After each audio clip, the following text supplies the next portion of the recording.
চালের দাম কমতেছে, কেজিতে 8 থেকে 5 টাকা 6 টাকা ডেলি কমতেছে। মিনিকেট আগে 85 টাকা ছিল, এখন 75-80 টাকা বিক্রি করি।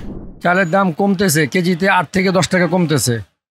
আর যে বলছে যে দাম বাড়তেছে সে মনে হয় ব্যবসায়ী না, সে জানেও না চালের ব্যাপারে। এখন পুরো ভরোয়া মৌসুম, আল্লাহ বাঁচা রাখলে আগামী সপ্তাহে, আগামী 8 থেকে 10 তারিখের ভিতরে কেজিতে 8 থেকে 10 টাকা আরও কমবে। অলরেডি 500 টাকা বস্তা চালের দাম কমবে। মিনিকেট দামটা বেশি কমবে। মিনিকেট যেমন আমরা এখন বেচেছি 90 টাকা, আমরা আশা করি 80 টাকার থেকে দাম কমবে, 75 টাকায় আইসা পড়বে চাল। এগুলাও 2800 আপনি 60 টাকার নিচে আসতে পারে। আর নাজির শালের দাম কমবে না, নাজির শালের সিজন এখন না, এখন নাজির শালের দাম বাড়বে, 2 টাকা 4 টাকা করে দাম বাড়বে নাজির শালের।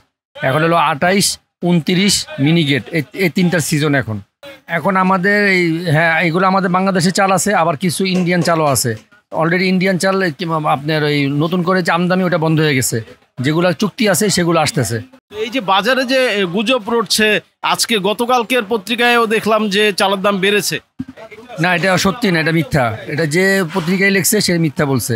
চালের দাম কমতেছে, কেজিতে 8 থেকে 5 টাকা 6 টাকা ডেলি কমতেছে। অলরেডি বস্তায় 300 টাকা কমছে। এখন আমরা এখনও নতুন চাল আনি নাই, হয়তো আগামী সপ্তাহে নতুন চাল আসবে। এখন আমাদের যেগুলো স্টক আছে সব পুরান চাল। আশা তো করি আমরা নিজেরা সন্তুষ্ট হলে, আমরা যখন আইনে যখন বেচবো তখন অবশ্যই আমাদের কাস্টমার খুশি হয়ে নিব, যে নিব 2 কেজি সে নিব 5 কেজি। আশা করি যে আমরা কেজিতে অন্তত 10 থেকে 15 টাকা কমলে আমাদের জন্য ভালো। কোন আইটেমের দাম তো বাড়ে না, এখন তো চাইলের সিজন, চাইলের দাম কমছে।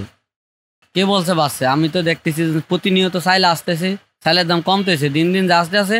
আর 1 টাকা 2 টাকা করে কমতেছে, চাইলের দাম তো বাড়তেছে না।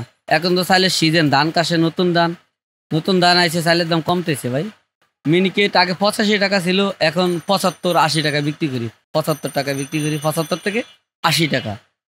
আবার 28 সেল ছিল আগে 65 টাকা, বিক্রি করি 60 টাকা 58 টাকা। এখন তো দাম প্রতি চাইলের দাম কেজিতে 4-5 টাকা কমছে, আর সামনে তো আরো কমবো, কারণ ধান কাটতেছে সব জায়গায়। যে চালগুলো বিক্রি করছেন এগুলো কি সব আমাদের দেশীয় চাল নাকি ইম্পোর্ট করা চাল? না, দেশীয় চাল, সবগুলো আমাদের দেশীয় চাল।